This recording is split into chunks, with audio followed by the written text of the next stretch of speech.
So unfortunately, things go back to shit in a real hurry, but I do think that there was a very profound moment that Usopp had again in this chapter. Oh man, One Piece chapter 374, Scramble. Man, I just want to sing the song right now from Bon Jovi, Slippery When Wet, Living on a Prayer, man. Whoa, we're halfway there. Whoa, living on a prayer, reviewing One Piece, and I'll make it, I swear. Anyway, sorry about that bad singing, but that's what you get. This chapter actually marks my halfway point from my journey, starting with One Piece from chapter 1. And of course, reading it methodically, day after day now for 9+ months, and I am halfway there to where the manga is currently. So, a big hooray, and maybe a little bit of a golf clap for me, and then we'll get into it over here. So, well, hello, my brothers and sisters of the Nerd Nation. I, as always, am Jim, here to bring you another review in our series of reviews of the awesome and action-filled, adventure-ridden tale of One Piece. Now, the last chapter actually saw us with really getting some hope over there. Usopp, or the Sniper King, I should say. The Sniper King wound up pulling out a great plan, unexpected to even Franky and Sanji, as he dropped a smoke screen, grabbed Robin, and ran like hell to the back car, and instructing Franky to disconnect that back car so they would kind of go and drift away. And it was looking really good. That's how the chapter left off. The chapter winds up picking up right at that point, and they're maybe, I don't know, 20 feet away or something, and it's real funny because you get this little... you get this little dialogue boxes at the beginning, and you've got, you know, the Sniper King, and he's just like, this is great that we got away, the plan worked, and that we didn't have to fight those terrible guys, you know, the CP9 guys. And then you got Franky, and he's like, yeah, I didn't expect that with the smoke screen and this and that, you know, or I didn't expect that at all, right? And then you get Sanji, and he's like, yeah, smoke screens are lame, so most people just don't expect them. Anyway, they're like, you know, hey, keep sharp, keep on your toes. These guys are not, they're not just your ordinary average, you know, thugs. Well, next thing you know, man, Kalifa goes and uses her thorn whip, which I thought was just one whip, but when she attaches it to it, it looks like goddamn Spider-Man with spider webs. There's like 6 of them coming out of there that she grabs onto the car, and then they go, hey, Blueno, and Blueno grabs it, and he goes, and they're, you know, obviously they're going to try to cut the whip before they do it. Before they can even do that, Blueno's just like, oh, Blueno, grab! And he pulls the car, you know, pulls their car to where it pulls up and smashes against theirs, right? And I'm thinking, son of a bitch, man. You know, they had to get back. So Sanji ain't having none of that, right? Sanji's like, bullshit, man. You ain't taking Robin away. Because you know Sanji, he'll lay down his life for the crew. But if the crew member has titties, Sanji is all up in that, right? So Sanji comes at him and goes to go and try to do a kick. And you get Blueno, and he's like, iron body, you know. And anyway, and then you get Franky. Franky's like, hey, man, I told you they use some weird techniques or whatever, right? What have you. Obviously, the 6 powers techniques that we know. And so Sanji goes and winds up doing like this handstand fucking spin kick slash, looks like something straight out of like, you know, like maybe like a Michael Jackson video from the 80s with breakdancing and shit in it, man. Really cool though. He just goes, so boom, and smashes him. Hits Blueno right in the head, and Blueno is actually like, whoa, hold on a second. And then you go and you see one of the other CP9 agents like, whoa, Blueno had trouble holding his iron body on that one. That's the type of shit that I was talking about that was missing with the first encounter, is that you don't have to, I mean, he didn't hurt him, right? But we at least felt like, hey, this dude is human, and there may be a way to break through his defenses. That's what I was kind of getting at, you know? And again, obviously my explanation of what I consider to be overpowered is not what a lot of other people think in the community as being overpowered. You know, for me, it's just somebody that's on a different level power-wise. It doesn't mean that the power is hacks or BS or anything like that. It just means that, in my opinion, it's something that, that at this point anyway, seems to be over the powers that we've seen of the characters that we're following. So, anyways... But he winds up busting him in his head, and you see that Blueno is human. And if you remember, too, Franky grabbed him by the face and held him and had him for a split second. So I think in the warehouse. So I'm thinking that Blueno is probably the weak link amongst them. You know, he might be the weakest, even though he looks kind of like the biggest. I'm not really sure. I mean, he looks like a big-ass bull, but who knows? I'm not really sure. So obviously, Lucci seems to be the pimp. He's the ringleader of it. He's got his pimp coat on. He just kind of directs people. He doesn't even have to lay a hand on anybody yet. Nonetheless, though, so they wind up going, and then as Sanji winds up going and getting knocked away or knocked back and what have you, we get you know, Franky. Franky winds up coming over, and Robin the whole time is just like, I told you I don't want to go with you, but Franky winds up just kind of running and just like diving into the next car to like break the cars apart and just kind of, you know, again, and just kind of smashes into some of those guys. And he's like, hey, yeah, whatever, guy. You know.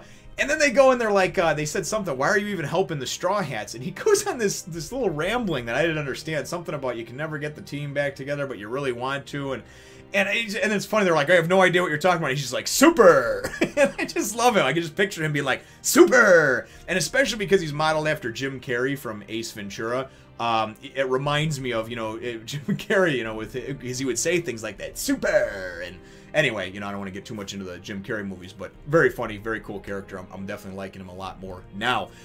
So anyway, so what winds up happening then is now they've got Franky, of course, right? But the cars have been kind of split again and whatnot. They're pulling apart. And then we go, and as, you know, Sanji's trying to, you know, ask Robin, what the hell, what's the deal? We know about the Buster call. We know everything. We're going to help you anyway, right? All of a sudden, Blueno's ass appears through one of his magic portals. Now, this is some shit that I didn't, and it's fine that it's like this, but when he first explained the power of the door fruit, he could make a door on any surface, and I'm assuming to the other side of it, right?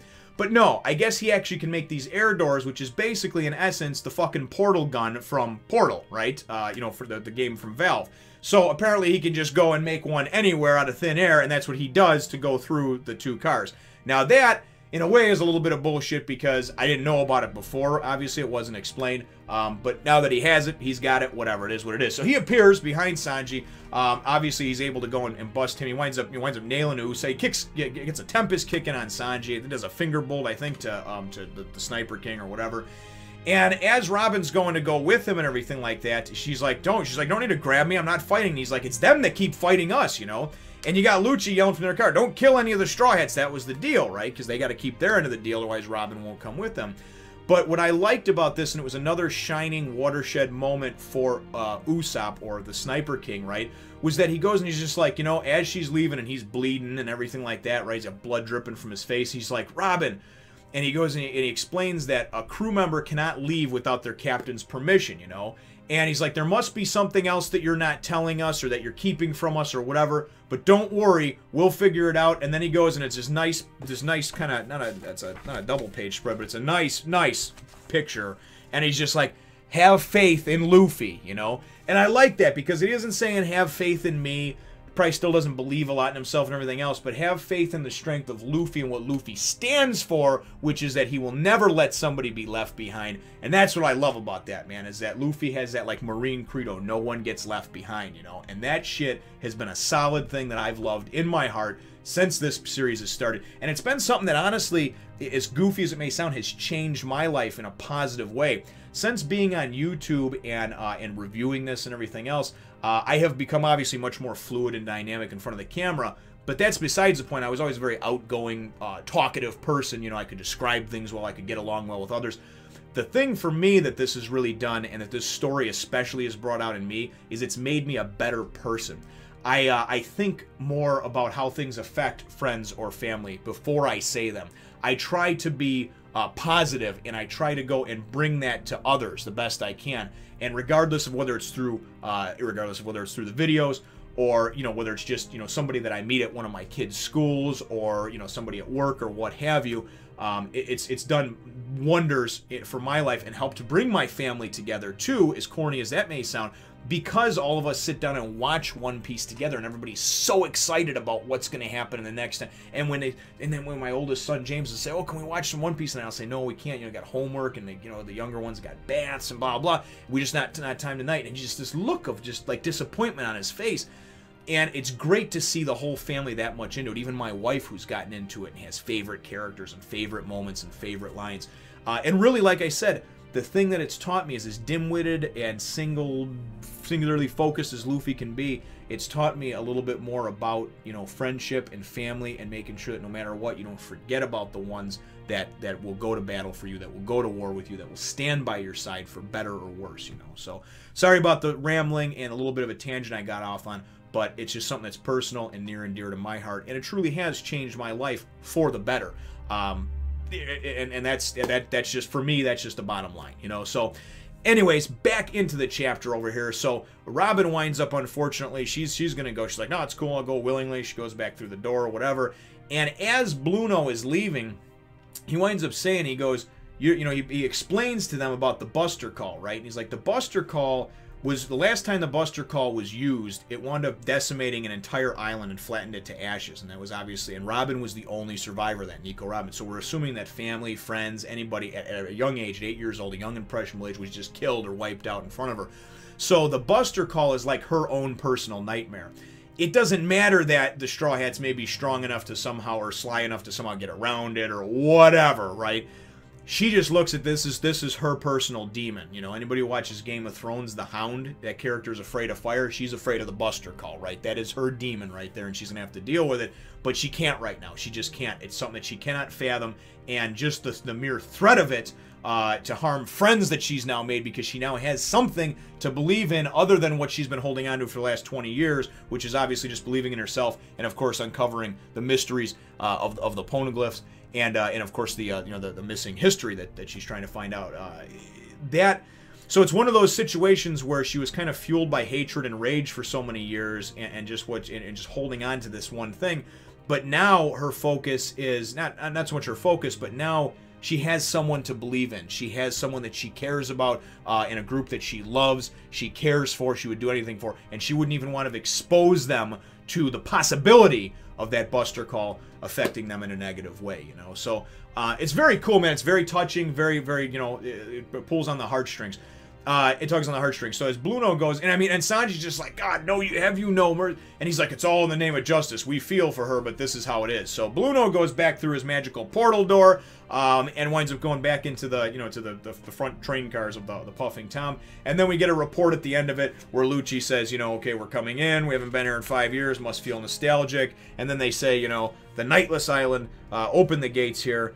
We are at Eni's lobby. So that actually, I know one arc segues into the next. However, this is the end, of course, technically, by all accounts, anyway, that I've been able to find, for the actual Water 7 arc, and we are now entering into the continuation of that, which is Eni's lobby. So very good chapter, and again, like I said, I'm at the halfway point here. My chapter question for you is going to be two parts. The first part is I really like the dynamic of what's going on with Usopp slash the Sniper King, whatever, you know.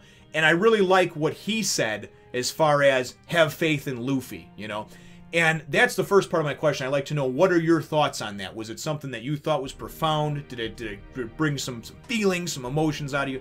And the second part of my question is honestly, for those of you especially that have been with me for a while, you know, since I was in single or double digits or just got into the hundreds, what are your thoughts on me making it this far? I mean, realistically, it's just one foot in front of the other, you know, but not reading ahead, not getting spoiled, being able to put some things in place and really be able to still enjoy this experience and be able to share it with all of you. I just want to know what your thoughts are. I mean, did you think I was going to make it this far? Did you have blind faith in me no matter what because I said I was going to do it? Or are you like, yeah, whatever, this dude's a flash in the pan on YouTube. He'll get tired of this shit after a couple of months, you know. But anyway, let me know what your thoughts are.